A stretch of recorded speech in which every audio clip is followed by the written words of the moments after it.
우리가 흔히 아는 김치와 냉면이 북한에서는 전혀 다른 의미를 가질 수 있다는 사실, 혹시 상상해 보신 적 있으신가요? 그저 단순한 음식의 차이를 넘어 그 안에 지난 70여 년 분단의 가슴 아픈 역사가 고스란히 담겨 있다면 어떠실까요? 오늘날 우리 식탁에 오르는 북한 음식들이 단순한 별미를 넘어 한 민족의 삶과 애환, 그리고 변모된 역사를 비추는 거울과도 같다는 이야기를 들려드릴까 합니다. 이 시간은 단순한 레시피 탐방이 아닙니다. 음식을 통해 한반도의 격동적인 세월이 어떻게 투영되고 변화해왔는지 그 깊이 있는 이야기를 함께 파고들어 볼 텐데요. 우리가 평소 접하기 어려웠던 북한 음식의 진짜 의미를 하나하나 섬세하게 풀어내며 미처 알지 못했던 식탁 너머의 진실을 마주하게 되실 겁니다. 시간을 거슬러 올라가 분단 이전의 한반도 식탁은 어떤 모습이었을까요?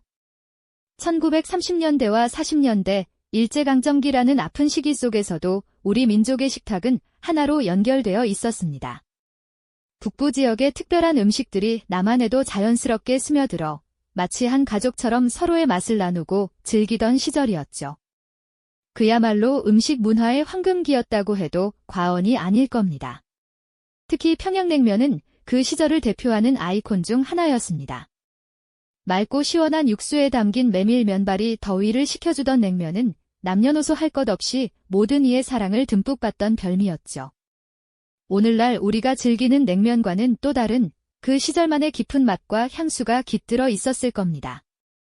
북부지방의 특색 있는 음식들은 그 지역만의 것이 아니라 한반도 전체에 영향을 미치며 모두가 함께 향유하던 문화유산과도 같았습니다. 평양냉면뿐만이 아니었습니다. 따뜻한 밥 위에 다양한 고명과 육수를 얹어 먹던 온반, 그리고 속이 꽉 찬 만두 역시 북부 지역의 자랑이자 한반도 전역에서 사랑받던 음식들이었습니다. 상상해보세요. 1930년대 평양의 활기 넘치던 시장 풍경 속에서 갖가지 식재료와 음식 냄새가 어우러져 사람들의 발길을 붙잡았을 겁니다.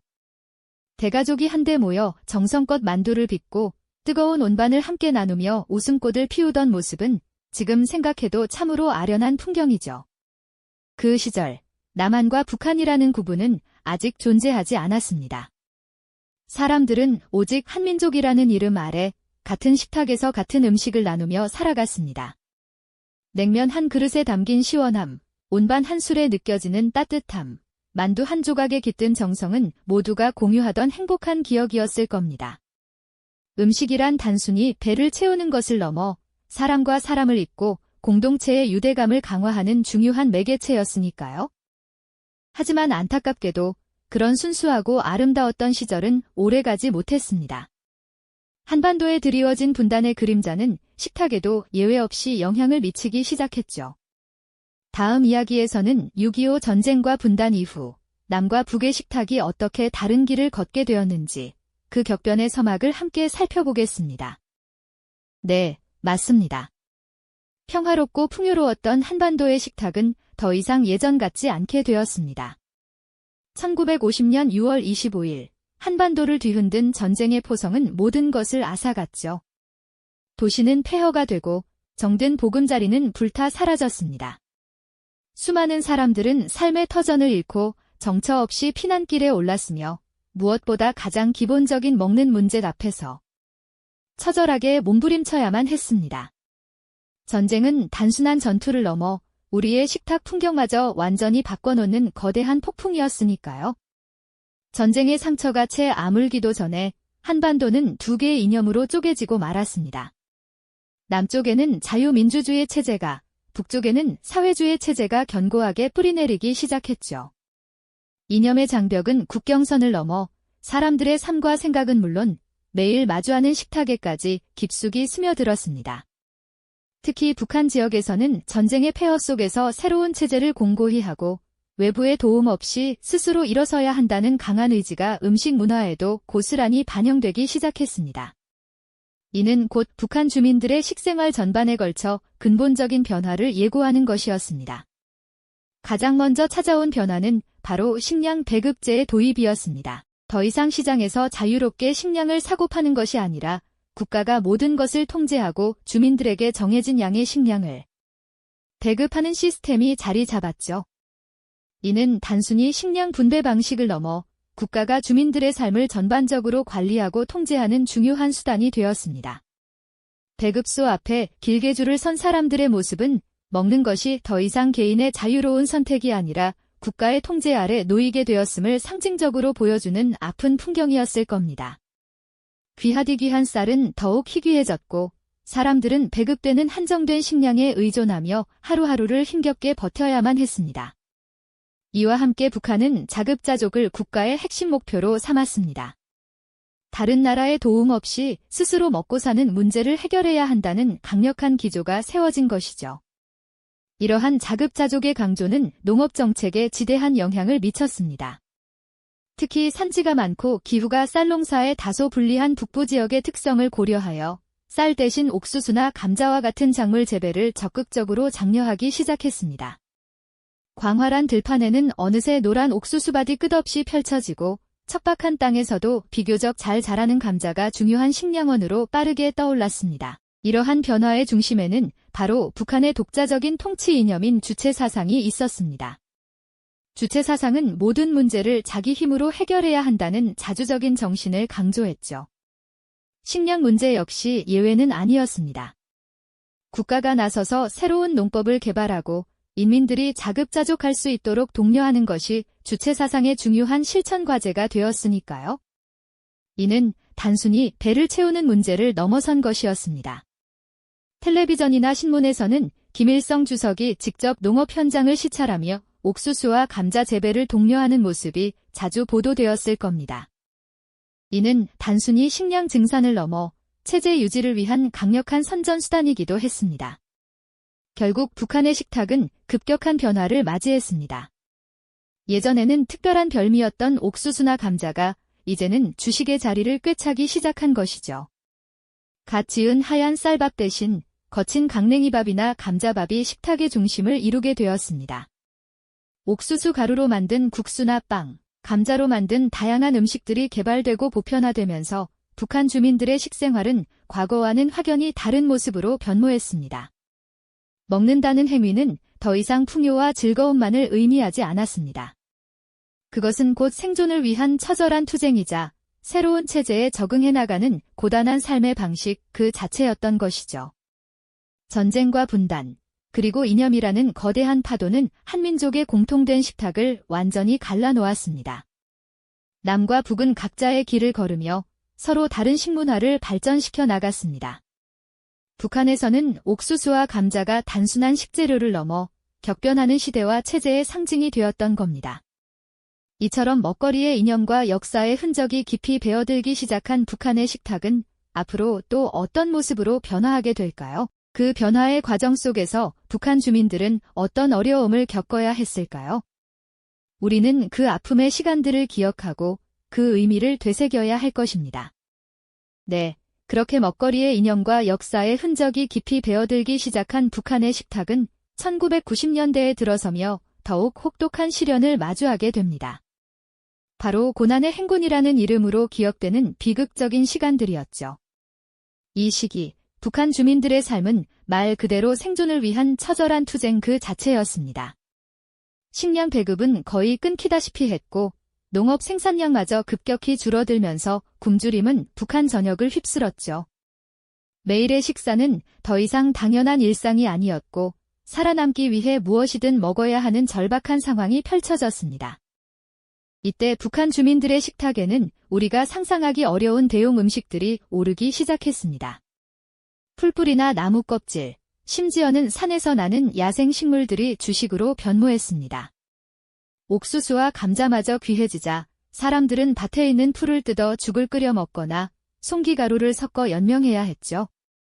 한때 풍요로웠던 한민족의 식탁은 이제 그 흔적조차 찾아보기 힘들 만큼 황량하게 변해버렸고 음식이란 오직 죽음의 문턱에서 한 걸음이라도 더 버티게 해주는 유일한 수단이 되었습니다. 하지만 이러한 극심한 식량난 속에서도 북한 당국은 체제 유지를 위한 또 다른 형태의 금식 정책을 펼쳤습니다. 주민들의 사기를 진작하고 사회주의 이상을 선전하기 위한 혁명적 음식들이 바로 그것이었죠. 예를 들어 김정숙 여사의 이름을 딴 김정숙밥이나 김민반찬 같은 것들이 등장했습니다. 이는 단순히 영양을 채우는 음식을 넘어 체제에 대한 충성심을 고취하고 당의 보살핌을 상징하는 도구로 활용되었던 겁니다. 굶주림에 허덕이는 와중에도 사람들은 이러한 선전 속에서 희망을 찾거나 혹은 체제의 이념을 내면화하도록 강요받았던 것이죠. 선전물 속에서는 김일성 주석이나 김정일 국방위원장이 인민들과 함께 소박한 식사를 나누는 모습이 그려지기도 했습니다. 이는 지도자가 인민과 함께 고난을 나누고 있다는 메시지를 전달하려는 의도였지만 현실은 그 선전과는 너무나도 달랐습니다. 겉으로는 주체농법을 강조하며 자급자족을 외쳤지만 실제 농업 현장은 처참했고 수많은 사람들이 영양실조로 고통받아야 했습니다. 음식이란 이제 단순한 먹거리를 넘어 체제의 이념을 주입하고 주민들을 통제하는 강력한 수단으로 변모해버린 겁니다.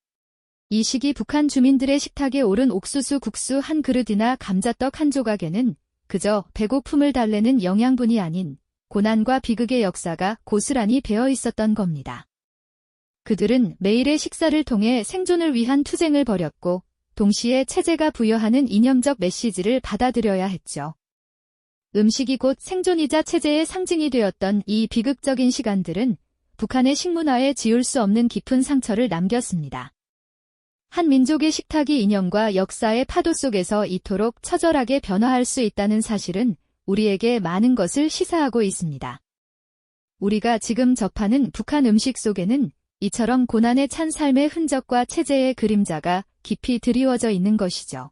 이토록 고난에 찬 시간을 지나 2000년대에 접어들면서 북한의 식생활에도 조금씩 변화의 바람이 불기 시작했습니다.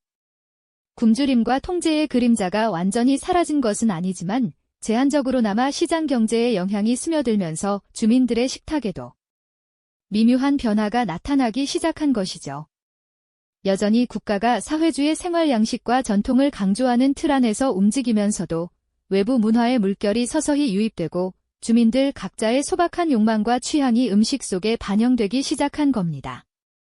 평양의 번화가에 자리한 옥류관 같은 현대적인 식당에서는 여전히 많은 이들이 전통적인 평양냉면을 맛보기 위해 줄을 서지만 그 옆으로 장마당이라 불리는 시장에서는 다채로운 간식과 식료품이 거래되는 활기찬 풍경도 어렵지 않게 찾아볼 수 있습니다. 젊은 세대들은 과거에는 상상하기 어려웠던 스마트폰으로 자신이 먹는 음식 사진을 찍으며 새로운 문화를 즐기기도 하죠. 하지만 이러한 변화의 모습 이면에는 여전히 대다수 북한 가정의 식탁이 옥수수나 감자를 주식으로 하는 소박함을 유지하고 있다는 현실이 존재합니다. 경제적 불균형과 식량난이 완전히 해소되지 않은 채 말입니다. 결국 남한과의 음식 차이는 단순히 재료의 구하기 쉬움이나 조리법의 다름을 넘어 기업과 정체성이라는 깊은 간극으로 단단히 굳어져 버린 셈입니다.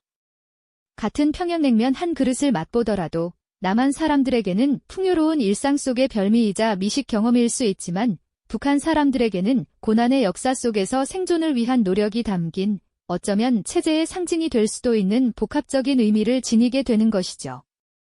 분단이 만들어낸 식문화의 간극은 단순히 혀끝의 미각 차이를 넘어 한 민족의 아픔과 역사를 고스란히 담아내는 거울이 되어버렸습니다. 이산가족의 낡은 사진첩 속에서 함께 나누었던 식사의 추억이 이제는 서로에게 다른 의미로 다가오는 것처럼 말입니다. 곰곰이 생각해보면 북한의 음식이란 그저 배를 채우는 단순한 먹거리를 넘어섭니다. 지난 70년이라는 긴 세월 동안 분단의 역사와 체제의 이념, 그리고 고난 속에서 살아남기 위한 처절한 노력들이 고스란히 담겨있는 생존의 기록이자 동시에 체제의 상징이 되어버린 것이죠. 한때 하나의 식탁을 공유했던 우리 민족이 이제는 너무나도 다른 모습으로 서로의 음식을 바라보고 있다는 사실은 분단이 얼마나 깊은 상처를 남겼는지 여실히 보여주는 비극적인 아이러니가 아닐까 싶습니다. 어쩌면 북한의 식탁은 우리에게 분단의 깊이를 가장 선명하게 비추는 거울인지도 모르겠습니다. 오늘날 우리가 접하게 되는 북한의 음식들은 단순히 이색적인 요리나 색다른 맛이 아닙니다. 그 안에는 격동의 시대 속에서 아픔을 견뎌내야 했던 수많은 사람들의 이야기가 녹아있고 그들의 삶과 정체성이 고스란히 담겨있는 소중한 문화유산인 셈이죠.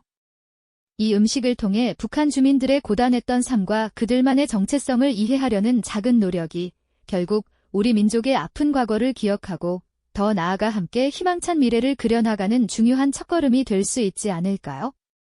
그렇다면 이처럼 다른 길을 걸어온 남북 한일 음식 문화는 과연 다시 하나가 될 수 있을까요? 다음 시간에는 남한 음식 속에 숨겨진 분단의 그림자를 추적해봅니다. 이 영상이 도움이 되셨다면 좋아요와 구독 부탁드립니다. 여러분의 응원이 제게 큰 힘이 됩니다. 다음 영상에서도 더 유용한 정보를 공유하겠습니다. 감사합니다.